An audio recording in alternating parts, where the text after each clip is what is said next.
Hello नमस्कार, मी नेहा तुम्हा सर्वांचे अजून एका नवीन व्हिडिओ ब्लॉगमध्ये स्वागत करते। तर आज आहे रक्षाबंधन। तर रक्षाबंधनच्या तुम्हा सर्वांना खूप शुभेच्छा। तर चला आता स्वयंपाक करायचा आहे आणि संध्याकाळचा टाईम झालेला आहे, 4-4:30 वाजलेले आहेत। तर स्वयंपाक करते, म्हणजे स्वयंपाकसुद्धा करायचा आहे आणि भाऊ येणार आहेत, तर त्यासाठी स्वयंपाक करायचा आहे। तर चला व्हिडिओला नक्कीच कंटिन्यू करा आणि तुम्हा सर्वांचं कसं रक्षाबंधन झालं, काय सेलिब्रेशन केलं ते सुद्धा नक्की सांगा आणि व्हिडिओ आवडलास नक्कीच लाईक शेअर आणि सबस्क्राईब करायला विसरू नका। तर चला कंटिन्यू करा व्हिडिओला। तर आता वातावरण पावसाचं झालेलं आहे, पाऊस पण येऊ शकतो, लाईट पण जाऊ शकते, बघू शकता खूप आभाळ आलेलं आहे आता।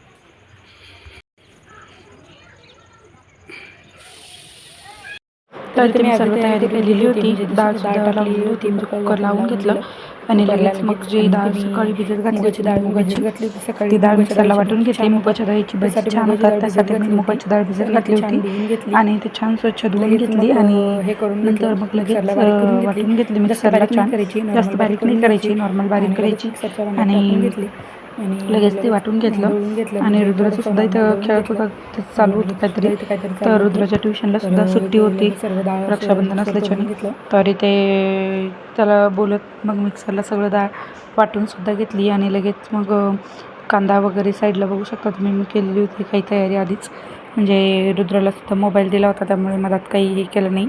लगेच इथे डाळ सर्व वाटून घ्यायची आणि लगेच कांदा वगैरे सर्व तयारी करून घेतली आहे मी, म्हणजे भज्यांची, जे भजीसाठी भिजत घालते त्यासाठी। आणि जे हे कांदे मी भज्यामध्ये टाकण्यासाठी घेतले होते, पण नंतर आठवलं की आधी पनीरचा मसाला करून घ्यावा आणि नंतर मग भजीचं भिजवून घ्यावं, त्यासाठी मग मी हे कांदे डायरेक्ट याच्यासाठी वापरले पनीरच्या मसाल्यासाठी आणि लगेच पनीरचा मसालासुद्धा करून घेतला। मी ते डाळ बघू शकता माझी झालेली होती, मी सर्व कांद्याची साल वगैरे सगळं उचलून लगेच खाली डस्टबिन आहे त्या डस्टबिनमध्ये टाकून दिलं।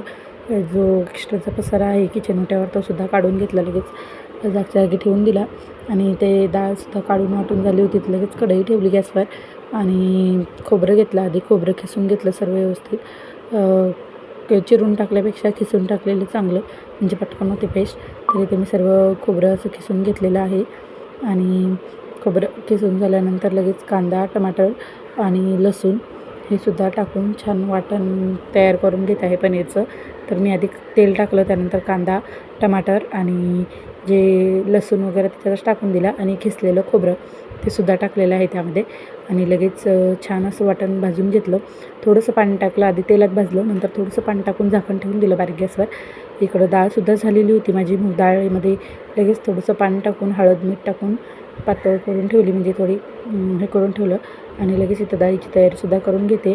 तर इकडे मी कढीपत्ता कोथिंबीर थोडीशी आणि लाल मिरचीसुद्धा काढून घेत आहे, इथून लाल मिरची सुकलेली फोडणीत टाकली छान लागते, तर मग साधी सिंपल फोडणीची डाळ केली।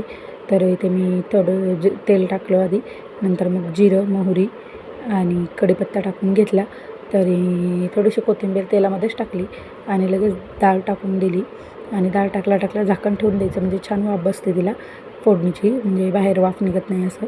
नंतर मग कुकर छान धुवून पाणी टाकून दिलं आणि मीठ वगैरे चेक केलं लगेच आणि साईडलाच म्हटलं आता कुकर धुवून छान भात टाकून द्यावं, म्हणजे भातसुद्धा होऊन जाईल। तर इथे मी ते कुकर ठेवलं तेच धुवून वगैरे, लगेच कोथिंबीरसुद्धा चिरून घेतली भातात टाकण्यासाठी आणि थोडंसं जिरं तेल टाकलं, नंतर थोडंसं जिरं टाकलं, तेल गरम झाल्यानंतर लगेच थोडंसं जिरं टाकून घेतलं आणि कोथिंबीर टाकायची जी आहे मी चिरलेली ती। तर इथे बघू शकता मी जिरं आणि कोथिंबीर टाकून दिले, पाणी उकळण्यासाठी ठेवलं आणि लगेच इथे साईडला धने काढून घेतले मी, मला धने पावडर संपली होती तर धनेची पूड करायची होती, त्यासाठी धनेसुद्धा काढून घेतले। धने छान साफ करून घेतले आणि साफ करून घ्यावं म्हटलं, तांदूळ तोपर्यंत पाणीसुद्धा उकळी आलं होतं, तर लगेच पाणी म्हणजे तांदूळसुद्धा काढून घेतले, धुवून घेतले छान आणि ते जिरं संपलं होतं तर जिरंसुद्धा टाकून घेतलं मी मसाल्याच्या डब्यात आणि लगेच गॅसवर गरम करून ते चिटकवून लगेच ठेवून दिलं डब्यात, कारण की मग पडत नाही इकडं तिकडं त्यासाठी। तर इथे लगेच मी तांदूळसुद्धा टाकून घेतलेले आहेत आणि कुकरची शिटी लावून दिलेली आहे झाकण। लगेच इथे धनेसुद्धा साफ करून घेतले, थोडंसं बघितलं कचरा वगैरे काही आहे का, तर त्यात काही नव्हतं, मग म्हटलं लगेच मिक्सरला फिरवून घ्यावं। नंतर आठवलं की थोडीशी गरम करावं, म्हटलं मिक्सर कढई ठेवली लगेच दुसरी आणि त्यातले धने टाकून घेतले, थोडेसे गरम केले म्हणजे कोमट, इकडून तिकडून परतलं थोडंसं आणि लगेच ते काढून घेतले काढल्यानंतर लगेच हे केलं, मिक्सरला फिरवून घेतलं आणि छान अशी धने पावडर करून घेतली. आणि म्हटलं लगेच मसालासुद्धा थंड झालेला, म्हणजे थंड होण्यासाठी ठेवला होता मी, जो पनीरचा मसाला असतो तो. तरी ते लगेच मी बघितलं धने पावडर झाली का, तर आधी झाली नव्हती. मग परत झाकण लावून परत थोडंसं फिरवलं, मग झालेली होती छान बारीक. तरी ते छान अशी धने पावडर झाल्यानंतर मसाल्याच्या डब्यात थोडीशी आणि बाकीची उरलेली थोडंसं छोटा डब्बा होता माझ्याकडे, त्यामध्ये काढून घेतली. तर ते सर्व झाल्यानंतर लगेच म्हटलं ते जे वाटण तयार केलेलं आहे आपण ते सुद्धा फिरवून घेऊया, कारण की धण्याचंच भांडं आहे तर त्याला काही होत नाही, तर होऊन जाईल म्हटलं. म्हणून लगेच ते फिरवून घेण्यासाठी मी लगेच आधी काढून घेतलं. आणि मसाला तो जो की आपण भाजलेला होता तो सर्व मिक्सरच्या भांड्यामध्ये काढला आणि तो सुद्धा फिरवून घेते लगेच. म्हणजे कसं मिक्सर जागच्या जागी ठेवून दिलं की लगेच पसारा थोडा कमी होतो किचनोट्यावरचा, त्यासाठी म्हटलं. तर इथे मी सर्व मसाला बसवलेला आहे, म्हणजे टाकलेला आहे भांड्यात, आणि थोडंसं फिरवून घेते. खूप जास्त वाटण होतं त्यामुळे त्याच्यात काही बसत नव्हतं. तर इथं आधी फिरवून घेतलं, थोडंसं बारीक करून घेतलं आणि नंतर मग प्लेटमध्ये काढून घेतलं थोडं, आणि वेगवेगळं करून 2 पार्टमध्ये हे करून घेतलं. 2 वेळा फिरवून घेतलं, म्हणजे दोन्हीचे 2 भांडे काढले तेव्हा झालं ते. आणि तर रुद्रालासुद्धा बोलत होते काहीतरी, त्याचं चालू होतं त्यासाठी. तर इथे मी सर्व वाटण बघू शकता तुम्ही, त्यामध्ये बसतसुद्धा नव्हतं. तरी थोडं थोडं पाणी टाकून थोडंसं बारीक करून घेतलं, म्हणजे मिक्स करून घेतलं सर्व एकत्र. आणि मग नंतर बारीक करण्यासाठी म्हटलं की वेगवेगळं करावं, तर त्यासाठी मी त्या प्लेटमध्ये काढून घेतलं सर्व वाटण आधी, म्हणजे अर्धं, आणि अर्धं तसंच ठेवलं. तर तेवढं फिरवून घेतलं, त्यानंतर ते काढलं साईडला एका प्लेटमध्ये, आणि नंतर परत हे वाटण या प्लेटमधलं याच्यात टाकलं. तर आता स्वयंपाक सर्व झालेला आहे, फक्त पोळ्या करायच्या आहेत. तिकडे भाजी होत आहे आणि उशीर पण खूप झाला, त्यामुळे मधात काही शूट केलं नाही आहे. रुद्र रडत होता ना, तर त्याला मोबाईल दिला, त्याला शांत बसवलं एका जागी, म्हणजे म्हटलं पटापट स्वयंपाक तरी होईल त्यासाठी. तर सर्व तर झालेलं आहे आता आवरून, आणि आता मी माझं आवरते आणि आधी पोळ्या करून घेते. चपात्या बाकी आहेत आणि पुरी करायची होती, पण तेलकट जास्त कोणी खात नाही, त्यामुळे म्हटलं नको. तर आता पुऱ्या आता कॅन्सल झाल्या, तर आता चपात्याच करणार आहे साध्या. तर ते भाजी होत आहे, भाजीसुद्धा झाली. आता भाजी काढून घेते साईडला आणि लगेच मग चपात्या करून घेते. त्यानंतर माझंसुद्धा आवरून घेते. मग तोपर्यंत ते आले की मग लगेच राखी वगैरे बांधून सर्व जेवण वगैरे होईल. तर चला, ब्लॉग नक्कीच कंटिन्यू करा. आणि मधात काहीच शूट केलं नाही, रेसिपी करेल म्हटलं शूट, पण ते सुद्धा झालं नाही, कारण की रुद्र रडत होता, त्यालासुद्धा मोबाईल द्यायचा होता त्यामुळे. तर चला आता आवडते पटकन. तर इथे मी भाजी वगैरे करून घेतली होती, जसं की रुद्र रडत होतं त्यामुळे मी त्याला मोबाईल दिला होता थोडा वेळ. तर पसारा बघू शकते किती पडलेला आहे. तर आधी म्हटलं चपात्या वगैरे करून घ्यावं, नंतर मग भांडी वगैरे सर्व आवरून घ्यावं, म्हणजे जास्त लोड येणार नाही. आणि 7:30 पावणे 8चा टाईम झाला असावा तोपर्यंत, कारण की मधात मोबाईल मी रुद्राला दिला होता, तो रडत होता थोडा वेळ. म्हटलं मग शांत बसेल, त्याच्यामुळे त्याला थोडा वेळ मोबाईल दिला आणि मी भाजी वगैरे सर्व करून घेतलं, पीठ वगैरे सुरून घेतलं त्यामुळे. तर मग आता तो खेळत होता, तर म्हटलं दे थोडा वेळ मोबाईल. मग तोपर्यंत भाजी वगैरे सर्व झालेलं होतं.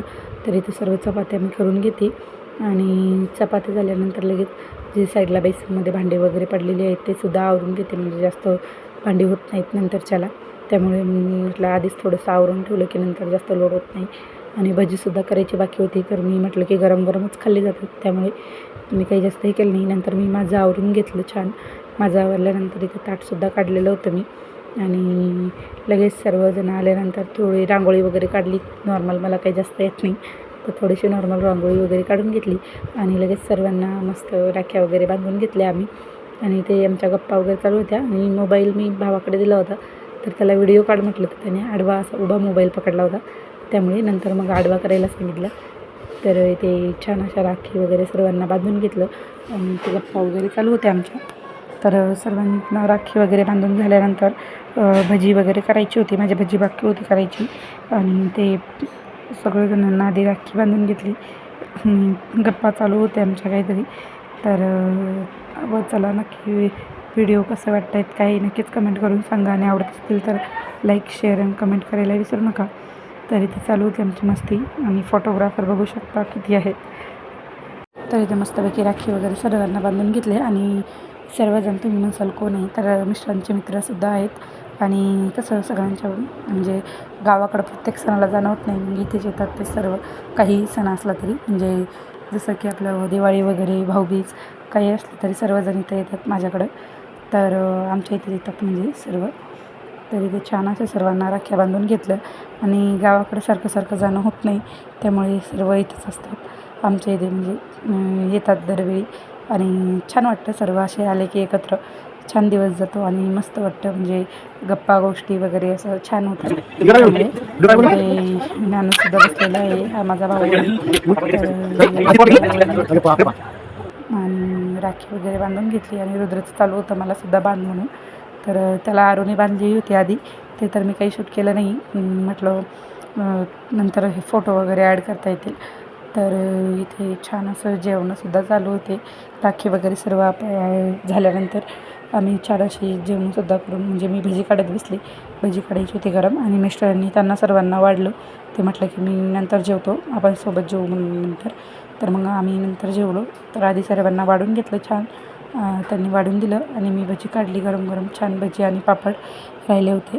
तर छान असं जेवण झालं. त्यानंतर गप्पा गोष्टी चालूच होत्या इथे. तर मिस्टरांची खूप मदत झाली इथे वाढण्यात. तर इथे छान ते वाढत होते आणि मग मी मधामधात म्हणजे बघतसुद्धा होते काही पाहिजे का म्हणून. तर त्यासाठी मी सुद्धा बघत होते आणि रुद्रसुद्धा पापड वगैरे घेऊन जात होता वाढण्यासाठी. तर छान असे जेवणं झाले म्हणजे स्वयंपाक वगैरे छान झाला म्हणत होते.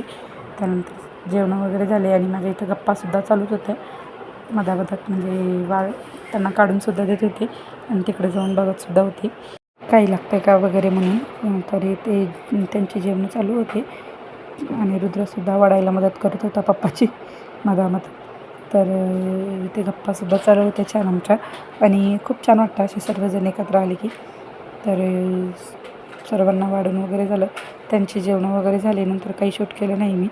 तर सर्व भजी वगैरे काढून घेतली आणि नंतर सर्वांना बाय बाय वगैरे केलं आणि मग आम्ही दोघंच राहिलो होतो. तर जेवण वगैरे करून सर्व भांडी वगैरे घासायला खूप उशीर झाला, त्यामुळे मग नंतर पुढे काही शूट केलं नाही मी. तर इथे गप्पा चालू दे. तर त्यांची जेवणं वगैरे झाली. नंतर मग थोडा वेळ गप्पा मारत बसलो होतो म्हणजे तरी आम्हाला सर्व आवरायला 12 वाजले होते. तर थोडा वेळ गप्पा वगैरे मारल्या त्यांच्यासोबत. नंतर सर्व उचलून वगैरे ठेवलं, सर्व काढून वगैरे व्यवस्थित किचन वगैरे सर्व साफ करून. कारण की दुसऱ्या दिवशी रुद्रची स्कूलसुद्धा होती, त्यामुळे रात्रीच सर्व करून ठेवावं लागतं, नाही तर मग सकाळी उठल्यावर खूप गडबड होते त्यामुळे. तर मस्त त्यानंतर आम्हीसुद्धा जेवणं करून घेतले. आणि कसा वाटला आजचा छोटासाच व्हिडिओ नक्कीच कमेंट करून सांगा आणि आवडला असेल तर लाईक शेअर आणि सबस्क्राईब करायला विसरू नका. तर पुन्हा भेटूया अशाच एका नवीन व्हिडिओसोबत. Bye bye.